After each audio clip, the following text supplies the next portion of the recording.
दोस्तों आप सभी का स्वागत है एक नए वीडियो में। इस वीडियो में हम बात करने वाले हैं कि यदि आपका श्रम कार्ड यानी लेबर कार्ड बना हुआ है तो आप किस तरह से अपना आयुष्मान कार्ड अपने कंप्यूटर या लैपटॉप द्वारा या फिर अपने मोबाइल से ही अपने घर पर ही बना सकते हैं। और इसके लिए आपको किसी सीएससी सेंटर या सरकारी अस्पताल में नहीं जाना पड़ेगा। तो यहाँ पर हम आयुष्मान कार्ड बनाने का पूरा प्रोसेस यानी स्टेप बाय स्टेप पूरा तरीका बताने वाले हैं, जिससे आप अच्छी तरह से समझ सकें और अपना आयुष्मान कार्ड बना सकें। तो चलिए शुरू करते हैं। दोस्तों, जिन लोगों का श्रम कार्ड यानी बीओसीडब्ल्यू का लेबर कार्ड बना हुआ है उन लोगों को अभी तक आयुष्मान कार्ड बनवाने के लिए सरकारी अस्पताल में या फिर किसी सीएससी सेंटर में जाना पड़ता था।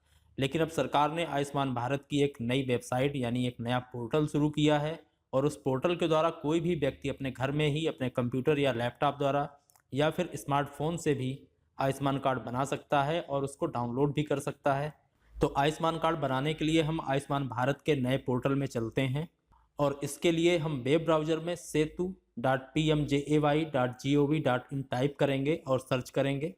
सर्च करने के बाद में जो सबसे पहली वेबसाइट आती है उसको ओपन कर लेते हैं और इस प्रकार हम इस नए पोर्टल के होम पेज पर आ चुके हैं और इसका लिंक हमने डिस्क्रिप्शन बॉक्स में भी दे दिया है।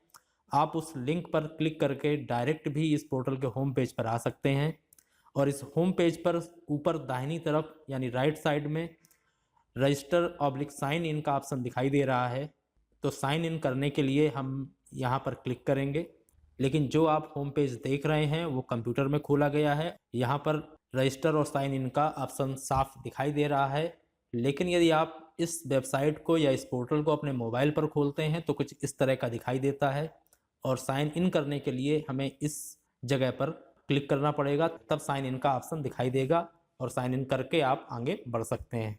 लेकिन सबसे बड़ी बात है कि साइन इन करने के लिए आपको इस पोर्टल में रजिस्ट्रेशन कराना पड़ेगा, तभी आपको लॉगिन आईडी मिलेगी। जब लॉगिन आईडी मिल जाएगी इसके बाद ही आप इसको लॉगिन कर सकते हैं या साइन इन कर सकते हैं। तो रजिस्टर करने के लिए हम होम पेज पर स्क्रॉल करते हुए नीचे की ओर आएंगे और जब नीचे की ओर आते हैं तो यहाँ पर हमें 3 ऑप्शन दिखाई देते हैं। पहला ऑप्शन है रजिस्टर का, दूसरा है ई-केवाईसी का और तीसरा है डाउनलोड का। तो यदि आपने अभी तक इस पर रजिस्ट्रेशन नहीं कराया है तो सबसे पहला काम है कि आप इस पर रजिस्ट्रेशन कर लें। तो रजिस्ट्रेशन करने के लिए हमें रजिस्ट्रेशन पर क्लिक करेंगे और जब क्लिक करते हैं तो यहाँ पर हम मोबाइल नंबर और आधार नंबर मांगा जाता है। तो यहाँ पर हम मोबाइल नंबर और आधार नंबर लिख देंगे, लेकिन ध्यान रखना है कि आप वही मोबाइल नंबर लिखें जो आपके आधार कार्ड में लिंक हो। यदि आप कोई दूसरा मोबाइल नंबर लिखते हैं तो आप रजिस्टर नहीं कर पाएंगे। तो यहाँ पर हमने मोबाइल नंबर और आधार नंबर लिखने के बाद में इसको सबमिट पर क्लिक कर दिया है। अब आगे एक ओटीपी आएगा। ओटीपी लिखने के बाद में वैलिडेट पर क्लिक करेंगे और जब वैलिडेट पर क्लिक कर देंगे तब हमारे आधार कार्ड की पूरी डिटेल हमारे सामने आ जाती है और उसको स्क्रॉल करते हुए नीचे की तरफ चलते हैं तो परमानेंट और कम्युनिकेशन एड्रेस के बारे में पूछा जाता है। यदि आपका जो एड्रेस आधार कार्ड में है और वही एड्रेस आपको कम्युनिकेशन एड्रेस में रखना है तो आप इस जगह पर टिक कर देंगे। यदि कोई दूसरा एड्रेस रखना है तो आप इसको एड्रेस चेंज कर सकते हैं। तो यहाँ पर आप नया एड्रेस टाइप कर सकते हैं और उसके बाद और नीचे आएंगे तो यहाँ पर क्लिक करके BSI2 सिलेक्ट करेंगे और इसके बगल में यूजर के बारे में कहा गया है कि आप किस तरह के यूजर हैं। यहाँ पर देखते हैं तो कई यूजर के ऑप्शन हैं, लेकिन यहाँ पर हम सेल्फ यूजर सिलेक्ट करेंगे और आगे सबमिट कर देंगे। जब सबमिट कर देंगे तो उसके बाद में लॉगिन आईडी जनरेट हो जाती है और आप अब साइन इन कर सकते हैं। तो साइन इन करने के लिए हम फिर इस पोर्टल के होम पेज पर चलेंगे और साइन इन पर क्लिक करेंगे। जब हम साइन इन पर क्लिक करते हैं वहाँ पर हमसे मोबाइल नंबर पूछा जाता है, तो वहाँ पर हम वही मोबाइल नंबर डालेंगे जिस मोबाइल नंबर से हमने अभी अपना रजिस्ट्रेशन किया हुआ है।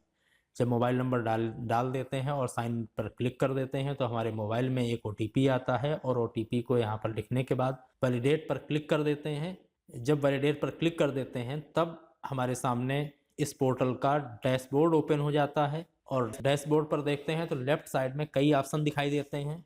जो सबसे पहला है PMJAY.SECC और इसी ऑप्शन का सामने फ्रंट में खुला हुआ है और इसको देखते हैं तो सबसे पहले स्टेट सिलेक्ट करना है, फिर डिस्ट्रिक्ट सिलेक्ट करना है, फिर ब्लॉक सिलेक्ट करना है, फिर विलेज सिलेक्ट करना है।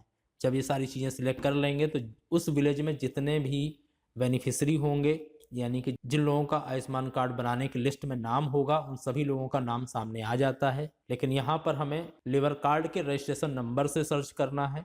तो इसके लिए हम लेफ्ट साइड में चलेंगे और वहाँ पर जो दूसरा ऑप्शन है PMJAY स्टेट स्कीम्स, इस पर क्लिक करेंगे। जब इस पर क्लिक करते हैं तो तब सामने स्टेट सिलेक्ट करने के लिए कहा जाता है। तो यहाँ पर देखते हैं तो यहाँ करीब 8 स्टेट दिखाई दे रहे हैं। उन 8 स्टेट में केवल 3 ही स्टेट ऐसे हैं जहाँ पर लेबर कार्ड से आयुष्मान कार्ड बनाया जा सकता है। वो स्टेट हैं बिहार, हरियाणा, उत्तर प्रदेश।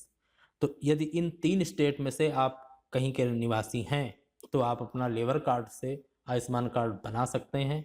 तो यहाँ पर हम उत्तर प्रदेश सिलेक्ट करते हैं। उत्तर प्रदेश के बाद में हमें स्कीम सिलेक्ट करनी है। तो यहाँ पर कई स्कीम है, लेकिन हमें लेबर कार्ड के रजिस्ट्रेशन नंबर से आयुष्मान कार्ड बनाना है। तो यहाँ पर हम BOCW सिलेक्ट कर लेंगे और उसके बाद डिस्ट्रिक्ट सिलेक्ट करेंगे और सबसे लास्ट में ऑप्शन आ जाता है BOCW की ID का। तो यहाँ पर जो BOCW, UP BOCW या जिस स्टेट के हैं उस स्टेट के लेबर कार्ड का जो रजिस्ट्रेशन नंबर है यहाँ पर लिखना है।